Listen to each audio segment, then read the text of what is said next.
우리 같이 하나님의 말씀 요한복음에 있는 말씀을 찾아보겠습니다. 요한복음 13장 1절에 있는 말씀입니다.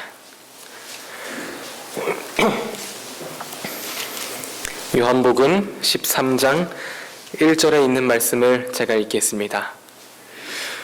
유월절 전에 예수께서 자기가 세상을 떠나 아버지께로 돌아가실 때가 이른 줄 아시고 세상에 있는 자기 사람들을 사랑하시되 끝까지 사랑하시니라.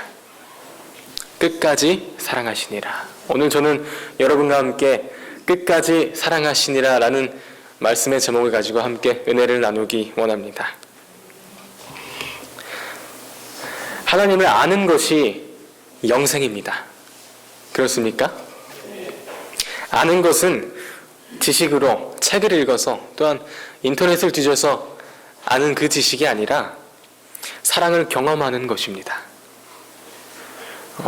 제가 아는 저희 어머니와 여러분이 아시는 저희 어머니는 다릅니다.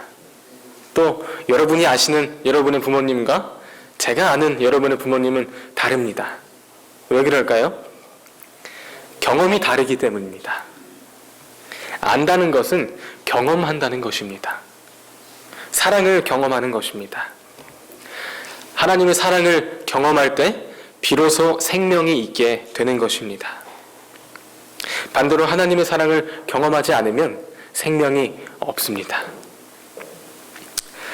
니고데모가 예수님을 감난산에서 만났을 때 예수님께서 니고데모를 탐내하셨습니다. 그렇게 준수하고 그렇게 모범된 그런 사람을 만나는 것이 힘든 일이었기 때문이었습니다. 그래서 예수님께서 그를 탐내셔서 이렇게 말씀하셨습니다. 자네가 정말 하나님의 나라를 경험하기 원한다면, 하나님의 자녀가 되기 원한다면 어떻게 해라? 다시 태어나라. 니고데모가 깜짝 놀랐습니다. 태어나는 것은 어린 아기나 하는 것이지 마흔도 넘은 내가 어떻게 다시 태어나겠습니까? 내가 어떻게 다시 모태에 들어갔다 나와야 됩니까? 이렇게 얘기했습니다. 그때 예수님께서 진실로 진실로 내게 이르노니 내가 물과 성령으로 다시 태어나지 않으면 하나님 나라를 결코 경험할 수 없다고 말했습니다. 그리고 예수님께서는 여전히 이 말도 무슨 말인지 이해하지 못하고 있는 니고데모에게 계속 말씀하셨습니다. 니고데모는 어린 아이가 태어나는 곳은 어디인지 압니다. 어머니에게 그 모태가 있습니다. 생명이 태어나는 궁전이 그 어머니에게 있는 것입니다. 그러나 나 같은 사람이 다시 태어나는 그 모태는 어디입니까? 그럴 때 예수님께서는 이렇게 말씀하십니다. 모세가 광야에서 뱀을 든 것 같이 인자도 들려야 하리니 저를 믿는 자마다 영생을 얻으리라 라고 말씀하셨습니다. 그리고 그 다음에 말씀하신 것이 그 유명한 요한복음 3장 16절의 말씀입니다. 우리 함께 요한복음 3장 16절을 한번 암송해 볼까요? 하나님이 세상을 이처럼 사랑하사 독생자를 주셨으니 이는 저를 믿는 자마다 멸망치 않고 영생을 얻게 하려 하심이라. 아멘. 하나님의 최고의 사랑이 십자가에서 폭발됐습니다. 이 사랑의 믿음으로 우리가 반응할 때 거기에 영생이 있게 되는 것입니다. 남녀의 사랑이 이루어지면은 육신의 생명이 발생하듯이 생명의 근원이신 영원한 하나님의 사랑이 폭발된 십자가에 우리가 반응할 때 거기서 영생이 발생하게 되는 것입니다. 저는 이것이 바로 생명과학이라고 말하고 싶습니다. 그러므로 영생이 발생하는 곳은 바로 십자가입니다. 영생이 발생하는 모태는 그 니고데모가 갔다 와야 했던 그 모태는 십자가인 것입니다. 그런 예수님께서 우리에게 보이신 사랑, 당신이 이 땅의 생애를 마치고 이제 내일이면 십자가에 달리실 그날 저녁에 어떻게 끝까지 사랑하시는지 우리는 오늘 살펴보게 될 것입니다. 그리고 그 다음날 그 끝까지 사랑하는 것이 무엇임을 보이신 다음에 예수님께서 심장이 터지셨습니다. 가슴이 터지셨습니다. 끝까지 사랑하는 것의 극치를 보여주신 것입니다. 예수님이 어떻게 인간을 끝까지 사랑하셨을까? 저는 이 본문의 구조를 보면서 어떻게 예수님이 사람을 끝까지 사랑하셨을까라는 생각을 하게 되었습니다. 다들 잘 아시다시피 이 끝까지 사랑받은 이 대상들, 이 제자들이 별로 사랑스러운 존재들이 아니었습니다. 이 말씀을 하실 때 둘러 앉아있는 그 제자들의 모습을 잘 아실 것입니다. 서로 시기하고 질투하고 아무도 일어나서 발을 씻기기를 거부하고 섬기기를 거부하고 교만한 건방진 그런 제자들이었습니다. 선생님이 일어나서 발을 씻길 때까지 꼼짝도 안 하고 있던 그런 사람들이었습니다. 그런데 그런 사람들을 끝까지 사랑하신 것입니다. 발을 씻기시는 것입니다. 끝까지 사랑하시는 표현의 첫 번째로 예수님께서는 잡수시던 자리에서 일어나 겉옷을 벗고 수건을 가져다가 허리에 두르시고 이에 대야에 물을 떠서 제자들의 발을 씻으시고 그 두르신 수건으로 닦기를 시작하여 그 물로 다 씻으신 다음에는 수건으로 또 닦아주시기까지 하셨습니다. 여러분, 여러분의 발을 성만찬 그 세종 예식 때를 제외하고 그렇게 정성껏 마지막으로 씻겨주신 사람이 누구십니까? 어릴 때 어머니였습니다. 그게 어머니가 하는 일입니다. 목욕을 시켜주고 발을 씻겨주고 깨끗이 닦아주시고 우리에게 마지막으로 그 일을 우리에게 해주신 분은 우리 어머니였습니다.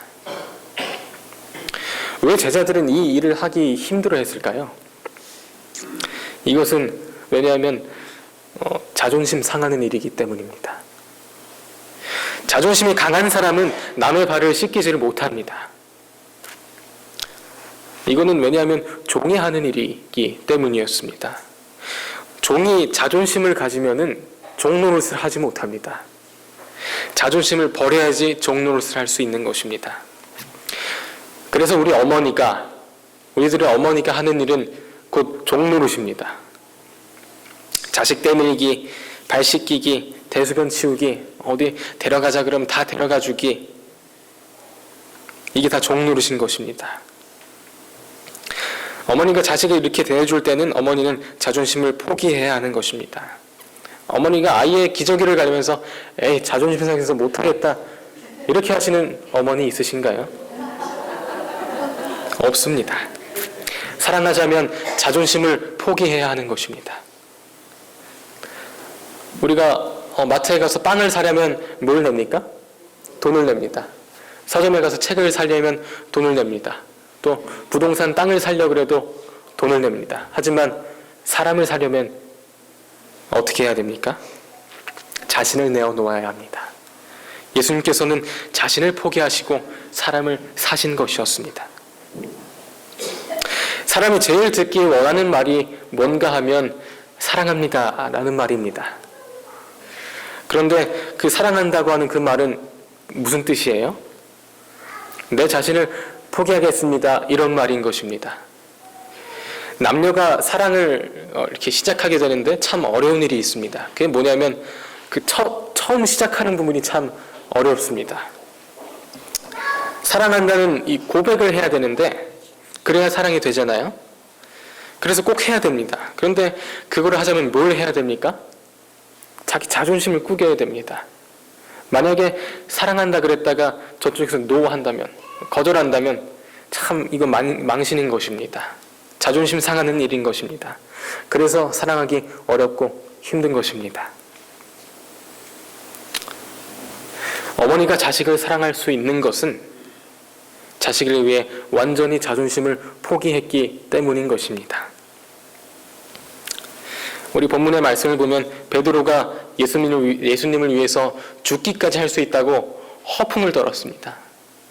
예수님께서 안나스 가야바의 그 궁전에서 마지막 신문을 받고 있었습니다. 그때 무슨 소리가 들려요? 두 번째 닭이 우는 소리가 들립니다. 그리고는 3번이나 예수님을 부인하고 있었던 베드로가 정신이 번쩍 들게 되었습니다. 예수님을 저주하는 베드로의 말과 두 번째 닭 우는 소리가 아직도 베드로의 그 귓전에 맴돌고 있을 때에 이 예수님께서는 불쌍한 제자의 얼굴을 유심히 바라보셨습니다. 시대소망 712페이지에 나와 있는 내용입니다.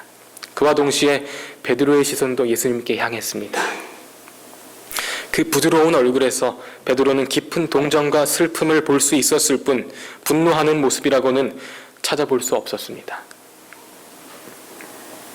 그때 베드로는 그 수염이 뽑히고 주먹으로 뺨을 맞아서 얼굴이 붓고 머리가 다 헝클어지고 침을 맞은 그 얼굴을 베드로가 볼 때에 인간을 위해서 자존심을 다 버리신 하나님의 얼굴을 보게 되었습니다.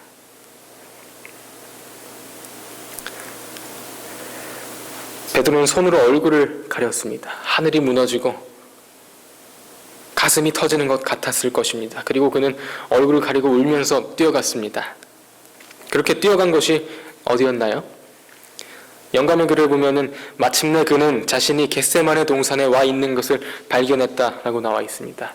불과 몇 시간 전에 예수님과 함께 예수님께서 피땀을 흘리면서 고민으로 떨고 계시던 예수님의 고통스러운 얼굴이 그 베드로의 눈앞에 파노라마처럼 지나갔습니다. 예수님께서 그렇게 기도하시던 바로 그곳에 와서 베드로는 얼굴을 땅에 대고 죽기를 원하였다고 나와 있습니다. 자기가 한 짓이 너무나 예수님의 마음을 아프게 했다는 것을 깨닫게 된 것입니다. 빌립보서 2장에 보면은 그는 근본 하나님의 본체시나 인간을 사랑하셔서 하나님 자리를 포기하고 천사가 되기도 포기하고 보통 인간도 아니고 종으로 떨어지신 것입니다. 종 중에서도 아주 제일 낮은 종으로 떨어지신 것입니다. 왜 그럴까요? 모든 사람들을 사랑하기 위해서 그렇게 하셨던 것입니다. 그게 끝까지 사랑하시는 예수님의 사랑이었습니다. 이 제자들에 대한 그리스도의 사랑은 쉽게 흩어지거나 깨지지 않았습니다. 심지어는 당신을 팔 것이 확정지어진 누구에게까지 유다의 발을 제일 먼저 씻기셨습니다. 시대의 소망에 보면 예수님께서는 그의 영혼을 갈망하셨다고 나와 있습니다. 예수님께서는 운명지어진 도성 예루살렘을 위하여 우셨을 때와 같은 부담을 유다에게도 가졌다라고 나와 있습니다. 예수님께서는 마음속으로 유다가 나를 팔 거라 알지만은 이미 너무나 확정이 되어 있지만은 그 마음속에는 어찌 내가 너를 버릴 수 있을까라는 그런 울부짖음이 있었다고 나와 있습니다. 이 얼마나 자존심이라고는 찾아볼 수 없는 하나님 예수님의 마음인가요? 그 후에는 어떻게 하셨습니까? 식후에 이제 떡을 떼어서 제자들에게 나눠주시며 이것은 너희를 위한 내 살이다 라고 말씀하셨습니다. 그리고 이걸 먹으라 그랬습니다. 너희가 이걸 먹어야 산다. 내일 아침 십자가에서 갈기갈기 찢어질 예수님의 살을 떡으로 또 빵으로 조각내어서 제자들 다 먹였습니다. 자기 살을 내어 먹이는 일은 사랑의 최고의 표현인 것입니다. 염랑거미라는 거미가 있습니다. 염랑거미.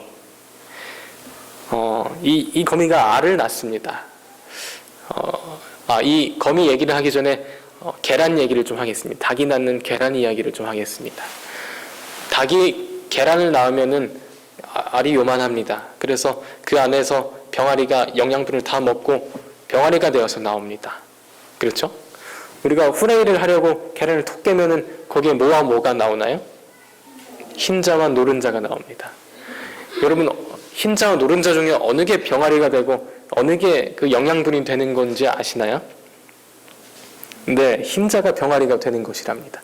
저는 그 노른자가 당연히 병아리가 되는 건 줄 알았는데 흰자가 노란색 그 양분을 빨아먹고 병아리가 한다고 그럽니다. 아무튼 이 병아리는, 이 계란은 그 안에서 병아리가 되어서 나옵니다. 하지만 이 염랑거미가 낳는 이 알은 너무나 작아서 그 안에 양분이 별로 없습니다. 그래서 완전하게 태어나지가 않습니다.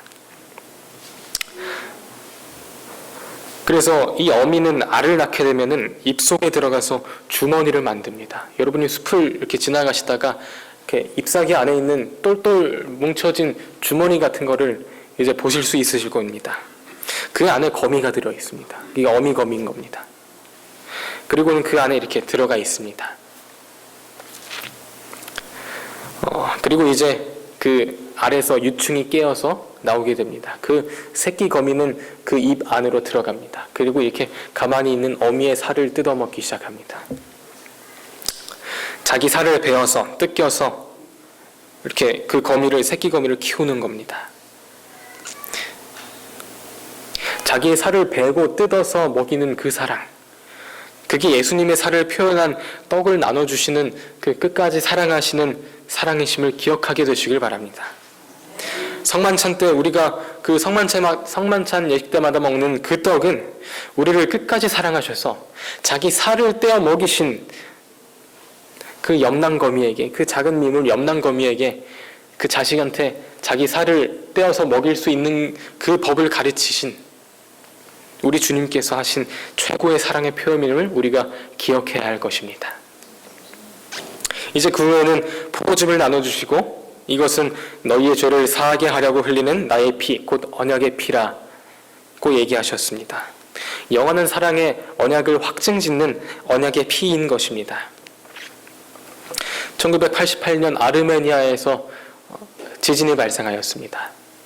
이 26살 난 젊은 엄마와 4살 된 어린 딸은 콘크리트 벽에 갇히게 되었습니다. 언제 구조대가 올지 알 수 없는 상황에서 그냥 갇혀버리고 만 것입니다. 얼마쯤 지나자 어린 딸은 배가 고프다고 엄마에게 조르기 시작했습니다.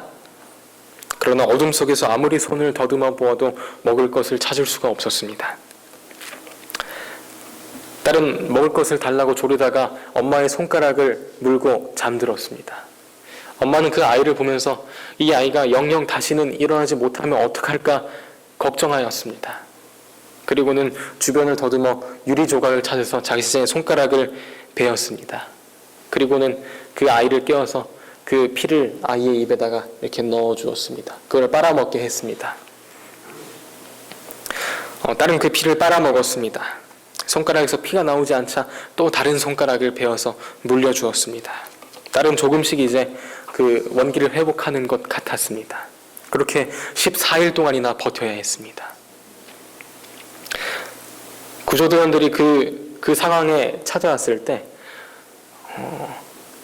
가까스로 목숨을 부지하고 있는 이 모녀를 발견하게 되었습니다. 어머니는 피가 다 나가서 창백해진 모습이고 아이는 그나마 살아있는 모습으로 발견하게 된 것입니다. 그 어머니의 모든 10손가락은 유리에 찔려서 있었습니다. 자기의 피를 내어서 자식을 살리는 사랑. 예수님은 자신의 피를 내셔서 죽어가는 우리를 마지막으로 수혈하셨다는 사실을 우리가 기억해야 합니다. 최고의 사랑을 보이신 것입니다. 함께 마태복음 26장 29절에 있는 말씀을 살펴보겠습니다. 마태복음 26장 29절입니다.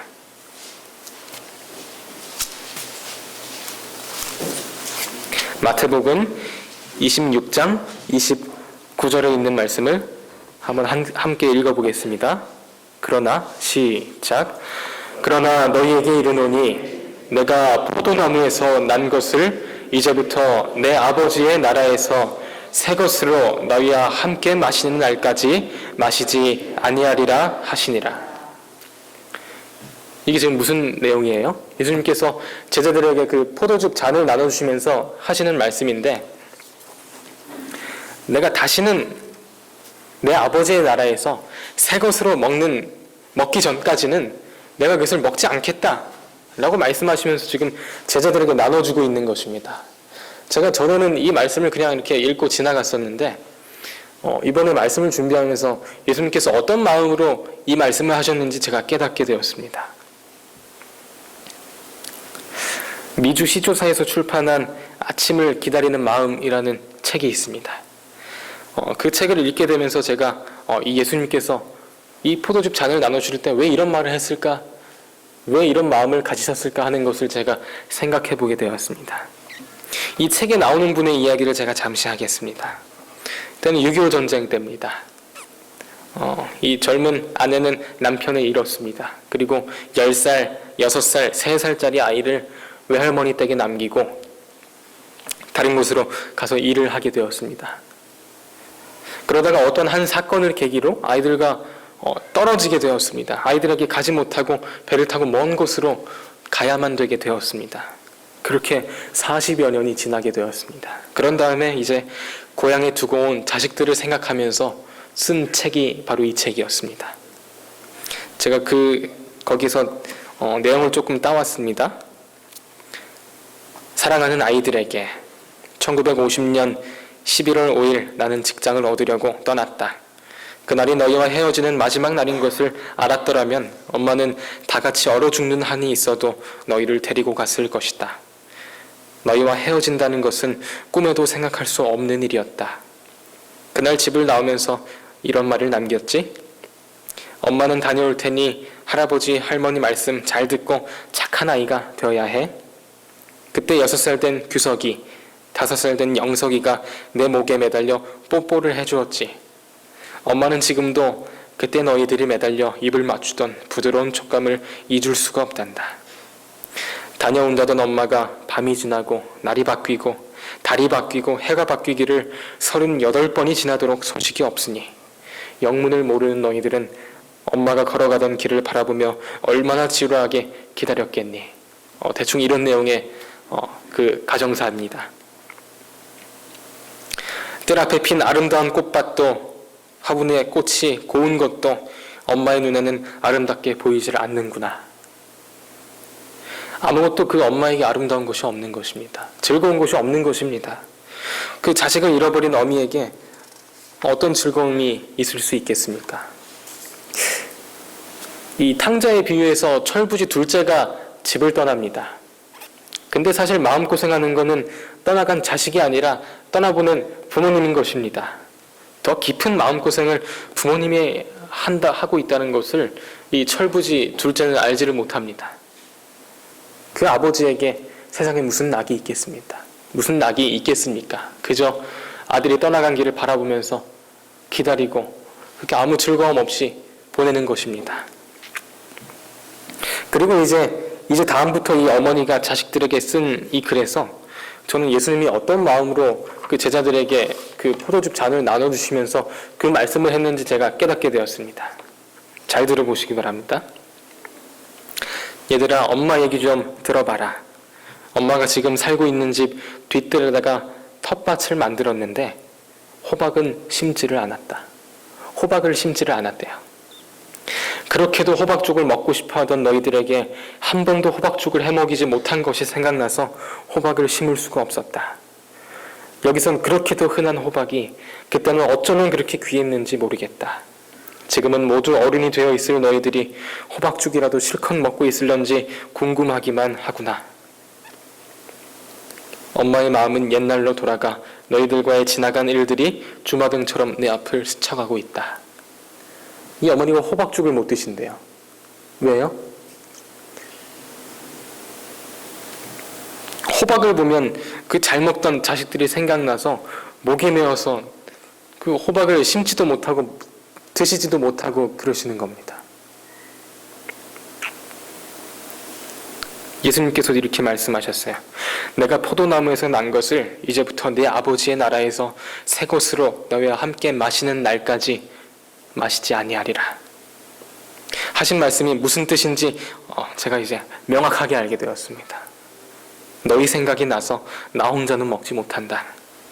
너희와 꼭 다시 먹는 날까지 나는 포도나무의 실과를 혼자는 먹지 않겠다. 이렇게 말씀하신 것입니다. 그 뜻을 이제 이해하실 수 있으시겠습니까? 목이 메어서 이 땅에 남겨놓고 간 너희들이 생각나서 나 혼자는 먹지 않겠다는 그런 어머니의 사랑과 같은 그런 말씀인 것입니다. 놀라운 사랑 아닙니까? 꼭 어머니 사랑입니다. 자식 떼어놓고 간 어머니의 사랑인 것을 제가 절실하게 그 책을 보면서 느끼게 되었습니다. 예수님께서 이 땅에서 맨 마지막으로 한 일을 좀 살펴보도록 하겠습니다. 예수님께서 죽으셨다가 살아나셨다가 요한복음 맨 마지막 장에 나와 있는 그 이야기가 나옵니다. 그 부활한 예수님을 잠시 만난 다음에 마음을 정하지 못해서 다시 본업으로 돌아가서 고기를 잡으러 간 7 제자들의 모습을 우리가 볼 수 있습니다. 그 제자들을 예수님께서 찾아가셨습니다. 새벽녘에 호숫가에서 기다리시다가 빈 배로 돌아오는 제자들을 이렇게 부르셨습니다. 고기를 잡았느냐고 물어보시고 그물을 다른 편에 던져보라고 말씀하셨습니다. 고기가 많이 잡혔습니다. 놀란 제자들이 이렇게 그물을 올리면서 이게 무슨 일이지 했습니다. 그때 예수님께서 사랑하시는 그 제자 요한이 베드로에게 베드로야 주님이시다 라고 얘기했습니다. 얘기했을 때 베드로가 어떻게 했습니까? 그물을 버려두고 겉옷을 두르고 바다에 뛰어내려 헤엄쳐 오는 모습을 보게 됩니다. 베드로가 정말 그리워하는 것은 그 배 안에 가득 찬 물고기가 아니었습니다. 주님의 사랑이었습니다. 그런데 호숫가에 내려와 보니까 뭐가 있어요? 우리 요한복음 마지막 절을 한번 살펴보겠습니다.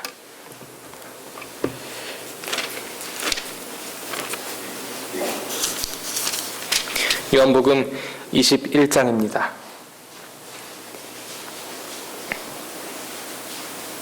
9절입니다.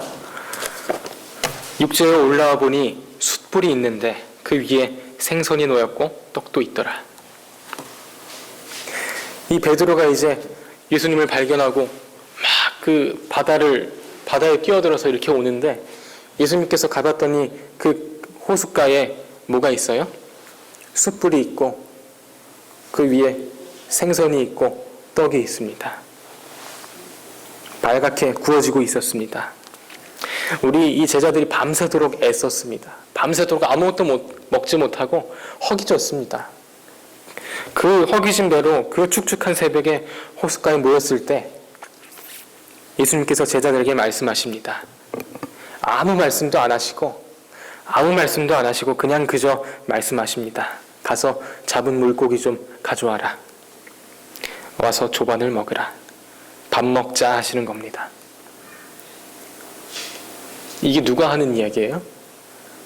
어머니가 하는 이야기예요. 밥 먹자. 이 지친 제자들을 먹이시는 예수님의 모습이 동일한 사랑으로 구약에도 표현되어 있다는 것을 여러분 아시나요? 열왕기상 18장에 가면은 선지자 엘리야의 이야기가 나옵니다. 잘 아시다시피 갈멜산에서 바알의 선지자 450명과 아세라 선지자 400명과 함께 대적하여 어느 신이 하나님인지 대결하게 됩니다. 그리고 구약의 선지자로서 한 획을 긋는 업적을 이루게 되었습니다. 믿음의 큰 승리를 한 것입니다. 우리가 주목해봐야 할 것은 그 다음의 이야기입니다. 그리고는 그 다음 장 19절에서 우리는 그 엘리야가 어떤 모습으로 전락해버리고 마는지 잘 알고 있습니다. 이세벨이 이렇게 말합니다. 내가 내일 이맘때에는 반드시 내 생명을 저 사람들 중 한 사람의 생명과 같게 하리라. 엘리야가 그 놀라운 믿음의 일을 행하고 났는데 이 이세벨의 말에 겁을 먹었습니다. 그 많은 사람들과 겨루어 이겼지만 19절에서 엘리야는 자기의 생명을 위해 도망하여 유다에 속한 브엘세바에 이르러 이 도망가는 모습을 우리에게 보여줍니다. 현대적으로 우리에게 좀 이렇게 와닿게 말한다면은 지금 엘리야가 신앙을 완전히 잃어버리고 대인기피증이 생긴 것입니다. 대인기피증. 그리고 광야로 하룻길쯤 들어가서 로뎀나무 아래에 앉아서 탄식을 하는데 뭐라 그러죠? 죽기를 원하여 이르되 여호와여 넉넉하오니 지금 내 생명을 거두시옵소서. 여기서 넉넉하다는 말은 이제 내가 아무데도 필요가 없다 이런 말입니다. 내 삶이 더 이상 아무 의미가 없다 이런 말인 것입니다.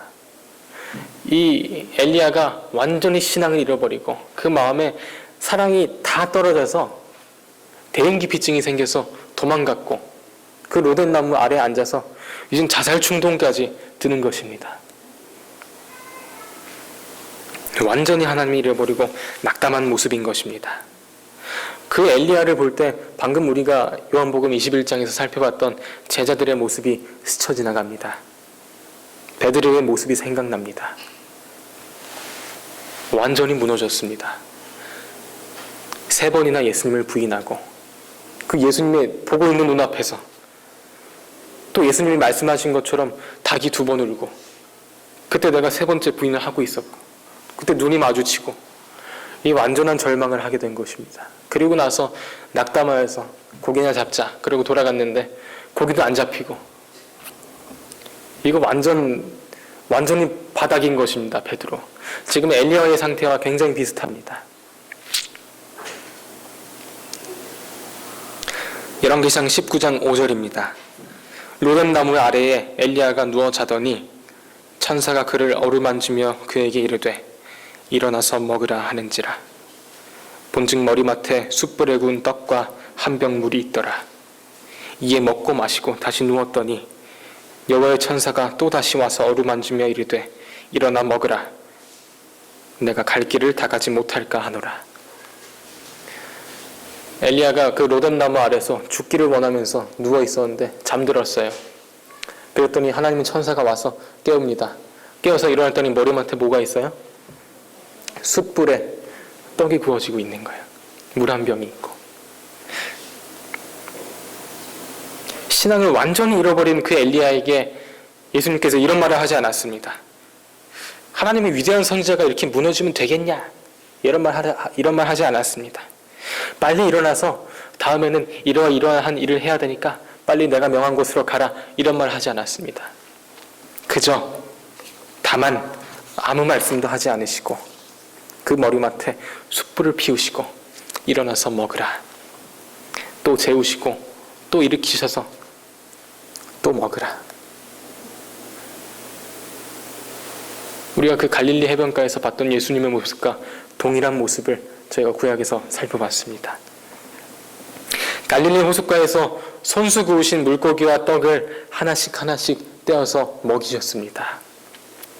제자들이 그날 예수님이 구워주신 그 떡과 그 물고기를 먹을 때에 그들은 배만 불러진 것이 아니라 가슴이 사랑으로 가득 차게 되었습니다.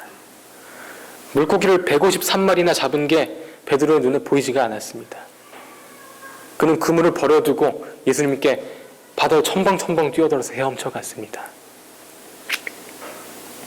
다시는 배고프지 않을 사랑을 그날 아침에 그 7 제자가 먹게 되었습니다. 그리고는 예수님께서 베드로에게 뭐라고 물었어요? 나를 사랑하느냐? 사랑한다고 대답했습니다. 3번이나 다짐했습니다. 3번이나 예수님을 거절했던 그 베드로의 입에서 이제는 다시 지을 수 없는 영원한 사랑의 고백이 3번이나 나오게 된 것입니다.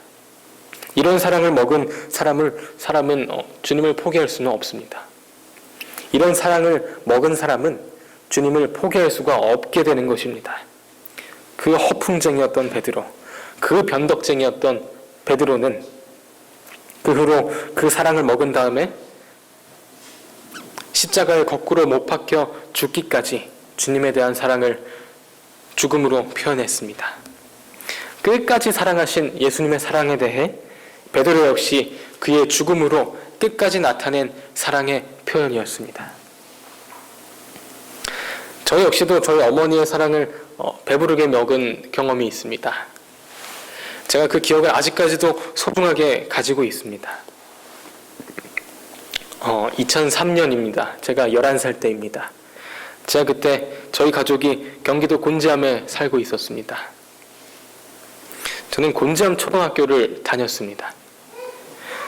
이제 저희 집에서 학교를 가려면 그 논길을 쭉 걸어서 시내로 나오기 전에 곤지암 천이 있는데 거기 다리를 건너야 됩니다. 근데 제가 사는 그 2년 동안에 그 다리는 내내 공사 중이었습니다. 그게 새로 짓는 거였는지 아니면 보수 공사를 하는 건지 모르겠지만은 그 다리가 내내 공사 중이었습니다. 아무튼 이제 그 다리를 건너면 이제 육교를 하나 건넙니다. 그 육교를 건너서 내려오면 이제 조정현 장로님 그 사무실이 거기 있더라고요. 그리고 그 바로 너머에 가면 이제 곤지암 초등학교입니다. 제가 그 길을 매일 걸어서 학교를 다니곤 했었습니다. 그런데 어느 날은 비가 아주 많이 오는 날이었습니다. 그 호우 경보가 내려서 학교에서 수업을 일찍 마쳤습니다. 그리고 그 물에 잠기기 전에 그 시골에 사는 아이들이 많았기 때문에 빨리 돌아가라고 학교를 빨리 맞춰주었습니다. 비가 얼마나 세차게 오는지 우산을 써도 별로 우산이 이 효력을 발하지 못하는 비가 이렇게 가로로 내리는 그런 비가 내리는 날이었습니다. 마침 차로 저를 데리러 오실 아버지는 그날 어디 멀리 가셔서 없었습니다.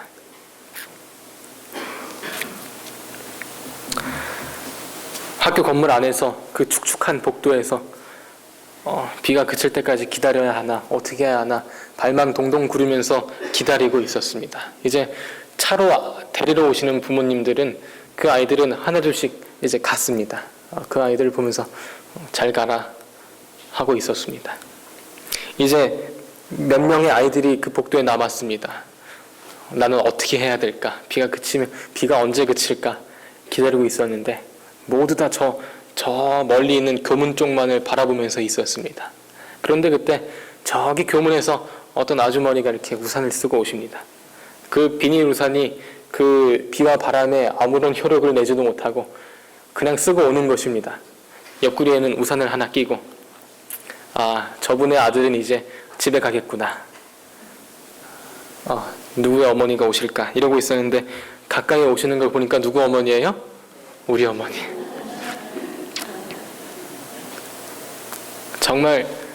정말 환하게 웃었습니다. 제가 그때. 근데 그때 저에게 오시는 어머니도 환하게 웃고 있었습니다. 제가 그 표정을 아직도 잊지 못합니다. 어머니가 저에게 이렇게 말씀하십니다. 그 다리가 무너질까봐 데리러 왔다 그러십니다. 그게 아무리 공사 중이긴 하지만 그게 무너질 다리는 절대 아니었는데 그 데리러 왔다 그러십니다. 그리고는 같이 우산을 쓰고 집에까지 함께 걸어갔습니다. 비가 많이 오고 바람이 많이 불어서 우산을 쓰는 것이 우산이 이렇게 쓰고 있으나 이렇게 쓰고 있으나 별 다를 게 없었지만 비를 흠빡 맞았습니다. 지금도 잊혀지지 않는 것은 저는 그날 비를 흠빡 맞기도 했지만 어머니의 사랑을 흠빡 맞았습니다. 그러한 어머니의 사랑을 기억하면서 제가 커오면서 어머니를 속상하게 했던 일이 별로 없었던 것 같아요. 다른 친구들 따라서 어머니 속상하게 할 수 있는 일들이 참 많이 있었습니다. 생각해보면. 근데 그럴 때마다 어머니 사랑을 생각할 때 그렇게 하기가 싫었습니다. 사랑하는 여러분, 우리가 하나님의 나라에 끝까지 이르게 하는 것은 우리를 끝까지 사랑하신 하나님의 사랑입니다. 그런 하나님의 사랑을 받으면 우리는 하나님을 떠날 수가 없습니다. 떠나기가 싫어질 것입니다. 사도 바울이 쓴 글을 보면 내가 구원을 받을 확신이 있다는 얘기를 쓴 적이 없습니다. 나는 이만하면 구원을 받을 확신이 있다, 자신이 있다 하는 말을 쓴 적이 없습니다. 로마서 8장 31절에 있는 말을 보겠습니다. 그런즉 이 일에 대하여 우리가 무슨 말을 하리요? 만일 하나님이 우리를 위하시면 누가 우리를 대적하리요? 자기 아들을 아끼지 아니하시고 우리 모든 사람을 위하여 내주시니가 어찌 그 아들과 함께 모든 것을 우리에게 주시지 아니하겠느냐? 로마서 8장 35절입니다. 누가 우리를 그리스도의 사랑에서 끊으리요?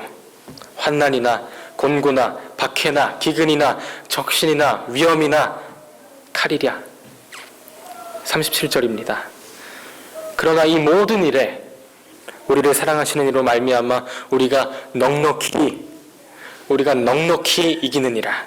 내가 확신하노니 사망이나 생명이나 천사들이나 권세자들이나 현재일이나 장래일이나 능력이나 높음이나 깊음이나 다른 어떤 피조물이라도 우리를 우리 주 그리스도 예수 안에 있는 하나님의 사랑에서 끊을 수 없으리라. 이것이 사도 바울의 구원의 확신이었습니다. 이러한 사랑에서 아무것도 그 사랑을 끊을 수가 없었습니다. 이 사랑을 믿을 때 비로소 자기의 구원을 확신할 수 있다는 사실입니다. 초반에 말씀드렸던 십자가, 생명의 과학. 우리가 그 십자가를 믿을 때 영생이 우리에게 오는 것입니다. 그 십자가를 사랑할 때 우리가 영생을 얻게 되는 것입니다. 아무리 봉사를 많이 해도 100일 기도, 금식 기도를 한다 할지라도 구원의 확신이 뿅 하고 생기게 될까요? 그렇지 않습니다. 우리를 위하여 목숨까지 내어주신 하나님의 사랑을 경험할 때에, 확신할 때에 비로소 우리의 구원이 확신이 생긴다는 사실입니다. 우리를 구원하시기 위하여 우리가 원수 되었을 때 아들을 내어주시고 자기 목숨을 버려서 우리를 구원하시는 그분께서 우리를 버리실 일이 없다고 확신할 때 우리는 구원을 확신하고 있는 것입니다. 사랑하는 여러분, 이렇듯 예수님께서는 우리를 끝까지 사랑하셨습니다. 그런 예수님을 우리 또한 끝까지 사랑해야 하겠습니다. 그것은 너무나 마땅한 일입니다. 당연한 일입니다.